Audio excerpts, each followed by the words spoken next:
অচেনা দেশের রাস্তাঘাট চিনে গাড়ি খোঁজার বিভ্রাট থেকে মুক্তি দিচ্ছে ইতালি। রোমে সব ধরনের গণপরিবহনের টিকিট কেনা যাবে মুভিট নামের অ্যাপের মাধ্যমে। রোমের বাসিন্দা ও পর্যটকরা সহজেই এই অ্যাপ ব্যবহার করে বাস, ট্রেন বা ট্রামে ভ্রমণ করতে পারবেন। রোমের পাবলিক পরিবহন সংস্থা অ্যাটাকের সব ধরনের টিকিট এখন এই অ্যাপে পাওয়া যাবে।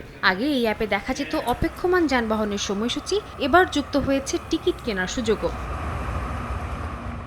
৪২টির বেশি দেশের পর্যটকরা মুভিট অ্যাপের মাধ্যমে সুবিধা গ্রহণ করেছেন। অ্যাপ ব্যবহার করে ভ্রমণ সহজ হওয়ায় খুশি রোমের প্রবাসী বাংলাদেশিরা। পর্যটকরা যারা আসেন তারা অনেক সময় আপনার টিকিট করতে গেলে তাদের ল্যাঙ্গুয়েজ ভেরিয়েশনের কারণে অনেক সময় তাদেরকে অনেক ডিফিকাল্টিসে পড়তে হয়। বাট এই অ্যাপসটির মাধ্যমে তারা মোবাইলে ডাউনলোড করে নিলে তারা সরাসরি অনলাইন থেকেই তারা টিকিট কাটে রাখতে পারবে এবং সেই ক্ষেত্রে তাদের বাসে এবং যাতায়াত ব্যবস্থার ক্ষেত্রে কোনো রকম কোনো সমস্যা হবে না। যারা অনেক সময় তাড়াহুড়ার কারণে আমরা অনেক সময় টিকিট কাটতে পারি না, তখন দিন শেষে এটা কাল হয়ে দাঁড়ায় এবং এই জরিমানা অনেক সময় জরিমানা হয়ে যায়।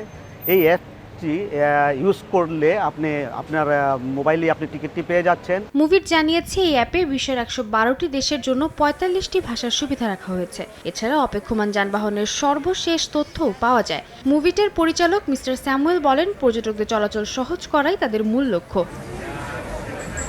সময় সংবাদ, ইতালি।